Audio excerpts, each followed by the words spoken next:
कि क्या प्रॉब्लम्स हैं related with intercultural communication. What are the problem we face related with the intercultural communications? देखिए यहाँ पे कुछ सोचो विचार की बातें इस तरह की जाती हैं।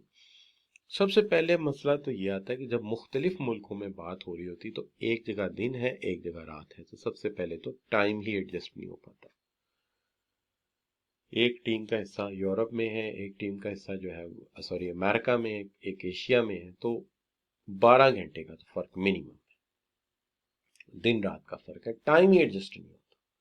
और अगर एडजस्ट हो जाए तो छुट्टियों का फर्क है, कहीं जुम्मे और जुमेरात जुम्मे की छुट्टी है तो कहीं सैटरडे और संडे की छुट्टी। फिर इसके बाद ये है कि मैनेजर्स को आज के दौर में डाइवर्स कल्चर के लोगों से बात करनी पड़ती है, ठीक है। तो आपको लर्न करना पड़ता है कि how to behave with the people of different cultures. तो सबसे बड़ी मुश्किल तो ये है कि managing the time and cultures के, एक तो ये मसला है, दूसरा कम्युनिकेट करना पड़ता है अक्रॉस द बॉर्डर, तो डाइवर्सिटी बहुत ज़्यादा है कल्चर में। और फिर उसके साथ साथ ये भी है कि various type of the problem जो है वो राइज करते हैं सिचुएशंस में, जैसे इंटरकल्चरल कम्युनिकेशन है उसमें बेशुमार प्रॉब्लम्स हैं वो अराइज करते रहते हैं। तो लिहाजा इस तरह के प्रॉब्लम जो है अपनी जगह प्रिवेल करते हैं। अब वो प्रॉब्लम्स को अगर आप देखें तो सबसे पहला मसला तो है जो है वो लैक ऑफ अंडरस्टैंडिंग। अब बात करते हैं, मुझे बात ही समझ नहीं आई, तो सबसे पहला मसला तो है फेलियर टू अंडरस्टैंड, नहीं समझ आई। दूसरा ये कि समझ जो भी आई है, चीजें जो है वो अनहेयर्ड यहाँ जा रही हैं, लेकिन ये समझ जो भी आई है मिसअंडरस्टैंडिंग हो गई, जो समझा तो है लेकिन समझा ही गलत है, इनकरेक्ट समझा, इनएडिक्वेट समझा। तो लिहाजा पहली बात तो ये है कि जो आप बात करते हैं कि related to the intercultural communication, सबसे पहली बात ये है कि लैक ऑफ अंडरस्टैंडिंग ही नहीं है। और दूसरा मामला क्या है कि मिसअंडरस्टैंडिंग हो जाती है। तो यहाँ तो बात दो चीजें, यहाँ तो बात समझ ही नहीं आई, नॉट अंडरस्टैंड ही नहीं हो सका। और दूसरा मसला क्या है कि अगर अंडरस्टैंड हुआ है तो कह दिया कि अंडरस्टैंड है, लेकिन एक्चुअली वो अंडरस्टैंड नहीं है, मिसअंडरस्टैंडिंग।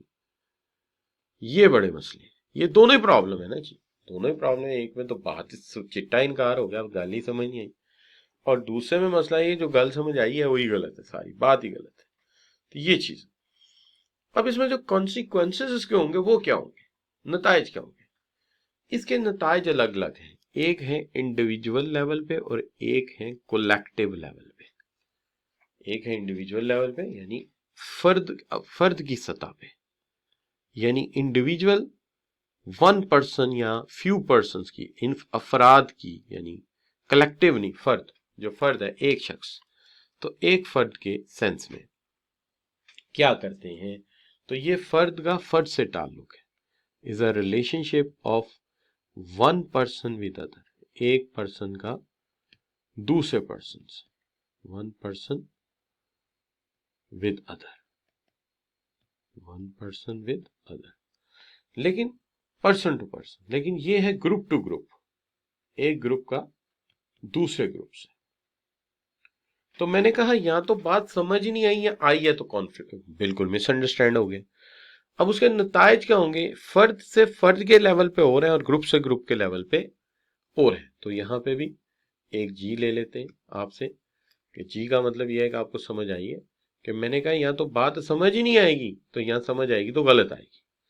अब उसके नताइज अलग अलग है, फर्द की सतह पे हो रहा है, ग्रुप की सतह पे हो रहा है। फर्द की सतह पे person, one person with other person, person to person, और जो कलेक्टिव है उसमें ग्रुप टू ग्रुप, यानी ग्रुप के ताल्लुका दूसरे ग्रुप के साथ। तो अब यहां से बात शुरू करते हैं। इसमें एक तो हल ये निकलेगा कि या तो कम्युनिकेशन दोनों के दरमियान इंटरप्ट हो जाएगी या ब्रेक डाउन हो जाएगी। अच्छा, इंटरप्ट का मतलब आप क्या निकालेंगे, अगर मैं आपसे कहूं कि आप मीनिंग निकालेंगे, इंटरप्ट हो जाएगी, इंटरप्ट का मतलब क्या है?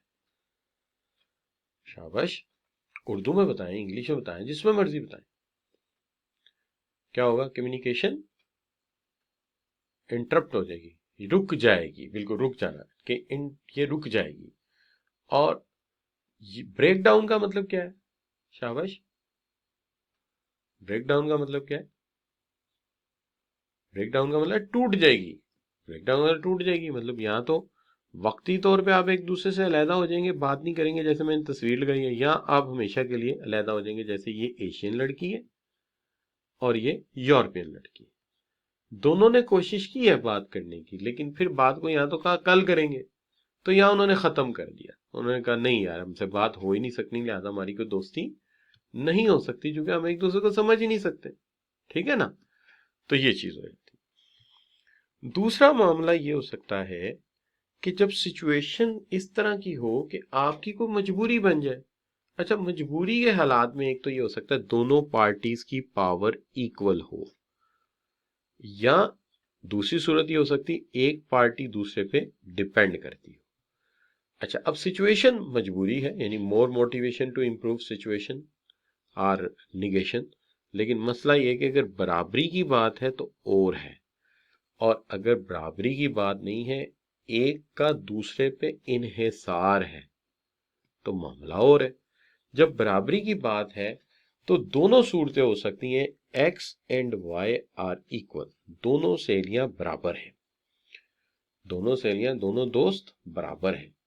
लिहाजा ये पॉसिबल है कि it's very easy X refuse to communicate with Y, X refuse कर देता है वाई से बात करने से, या सिमिलरली वाई रिफ्यूज कर देता है एक्स से बात करने से, क्योंकि दोनों बराबर है। लिहाजा यानी अगर फर्ज कर लीजिए, आप देखिए यहाँ पे भी दो कल्चर दिखाने की मैंने कोशिश की है ना? तो बात यह है कि या तो जो है वो एक्स गर्ल वाई गर्ल से इनकार कर देती है बात करने से, या वाई इनकार कर देती है एक्स से, क्योंकि दोनों बराबर है, तो इक्वल में कोई भी इनकार कर सकता है। लेकिन अगर इन इक्वालिटी है, अगर इन इक्वालिटी, तो ऐसी सूरत में if X depends on Y, X का इन्हिसार है वाई पे, देन वाई के लिए जो है, एक्स के लिए जो है वो रिफ्यूज करना पॉसिबल नहीं है। Then refusal will not be easy for X. क्यों? एक्स उस पर इन्हिसार करता है। जैसे एक्स फर्ज कर लीजिए मर्द है, वाई उसकी बीवी है, तो मर्द का बीवी पे इन्हिसार होता है। यही वजह है कि जो बेचारा मर्द है वो इनकार ही नहीं कर सकता किसी सूरत। तो सिमिलर फैशन में, तो लिहाजा ऐसी सूरत में X can not refuse to talk with Y, but Y can. Similarly अगर y का डिपेंड ऑन x हो जाए, तो देन y के लिए इनकार करना मुश्किल होगा। यहां मैं y कर देता हूं, रिफ्यूज करना मुश्किल हो जाएगा टू कम्युनिकेट अदरवाइज। तो क्या बात समझी? ये बात समझी कि दो सूरतें, या तो बात समझ ही ना आए या मिसअंडरस्टैंडिंग हो। इंडिविजुअल के केस में अगर दो पार्टीज ए और बी बराबर हैं, तो ए भी रिफ्यूज कर सकता है, बी भी कर सकता है। लेकिन अगर ए का इन्हिसार बी पर है, तो ए रिफ्यूज नहीं कर सकता, और इसी तरह अगर बी का इन्हिसार ए पे है तो बी रिफ्यूज नहीं कर सकता, मजबूरी है। हाँ, जिसका इन्हिसार नहीं है वो कर सकता है। क्लियर जी? तो यहाँ पे भी आपसे एक बात पूछ लेनी चाहिए कि क्या ये बात आपको समझ आई? क्लियर जी? अच्छा, अब इस इन्हिसार वाले मामले में एक और कंडीशन भी प्रिवेल करती है, और वो क्या है? जब एक फर्द ग्रोह के हाथों फंस जाता है, जैसे कि एक पुअर कश्मीरी स्टूडेंट फंस जाता है हिंदुओं के हाथों किसी यूनिवर्सिटी में, ऐसा हुआ है पिछले दिनों, तो फिर ऐसी सूरत में एक्सटेंशन हो जाती है, यानी डिफरेंस बिटवीन पार्टीज जो होती है इसके अंदर, वो बेचारा he has to talk on the terms of the other, talk on the terms of others. तो ऐसा भी होता है कि कम्युनिकेशन में कभी कभी जो है another extension that also often to link a power difference between parties is that one of the party gives up जाहिर है वो gives up भी करेगा बेचारा, and start communication completely as per the condition of the other party। वो सारी बात जो है दूसरी पार्टी की कंडीशन पे करने को बेचारा तैयार हो जाता है, उसकी वजह वो करेगा, उसके पास है ही कुछ नहीं। तो ये बात भी क्लियर है आपको। और मिसाल मैंने दी है एक कश्मीरी स्टूडेंट की, जो मेजॉरिटी यूनिवर्सिटी में पढ़ रहा है सेंट्रल इंडिया में, और वहां पे उसे घेर लेते हैं बदमाश हिंदू, तो वो क्या करेगा, he has to communicate on the terms of the Hindus. तो ये बात यहाँ पे कही है। क्लियर है बच्चों? तो अब रिपीट करते हैं, ए और बी बराबर हैं, तो ए भी रिफ्यूज कर सकता है, बी भी कर सकता है। और अगर ए बी पे डिपेंड करता है तो ए रिफ्यूज नहीं कर सकता, बी कर सकता है। और अगर एक फर्द किसी ग्रोह के हाथों फंस जाता है तो जो पावरफुल ग्रुप है उसकी बात ही मानी जाती है। ये टोटल जो है वो क्या कर देता है, ये टोटल सरेंडर कर देता है, या ये टोटल जो है कंप्लीटली दूसरी पार्टी पे यानी गिव अप कर देता है। गिव अप क्यों करेगा, जाहिर बात है बेचारा करेगा, उसकी तो गर्दन ही उनके पैर के नीचे। क्या ख्याल है बच्चों? तो ये बड़ा आसान होता है बहादुरी जताना उन कौमों पे जिन्होंने आपके ऊपर सदियों हुकूमत की है। हाँ, ग्रोह में आके बात करो, फिर तुम्हें देखते हैं तुम कितने पावरफुल हो। अच्छा, अब चलते हैं हम कलेक्टिव लेवल पे। जब कलेक्टिव लेवल पे चलते हैं तो इसमें दो चीजें होती हैं। देखिए, ग्रोह दो तरह से ट्रीट करते हैं। ग्रोह में एक तरीका ये होता है कि जो मेजॉरिटी ग्रोह है वो मिनोरिटी को धक्का मार देता है कि दफा हो जाओ, निकाल देता है। तो on the collective level expulsion and segregation, expulsion किया, निकाल दिया अपने में से, और धक्का मार दिया, जैसे कि बर्मा में भी हुआ है, म्यांमार, मुसलमानों को निकाला और वहां से निकाल दिया, उन्हें नेशनली तस्लीम नहीं किया, और वो सारे बेचारे बांग्लादेश में पड़ाव डाल के बैठे हुए। तो this is what of the extreme case. Similarly जैसे कि फलस्तीन ने किया, जब फलस्तीन में भी यही हुआ, इसराइलियों ने क्या किया कि जगह पे कब्जा किया और मुसलमानों को वहां से धक्का देके निकाल दिया।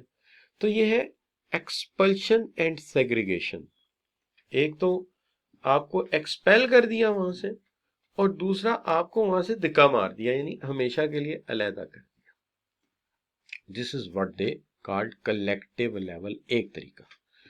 दूसरा तरीका यह है कि अपने से अलहदा करते हैं और फिर अपने अंदर समाना चाहते हैं। जैसे कि प्लान है इंडिया का असिमिलेशन, के हम मुसलमानों को पहले जो है टाइड करेंगे और फिर इनका मजहब चेंज करवाएंगे, चूंकि कदीम हिंदू थे, वहां से ये मुसलमान हुए, और फिर हम इनको अपने अंदर मर्ज करेंगे, वापस लाएंगे।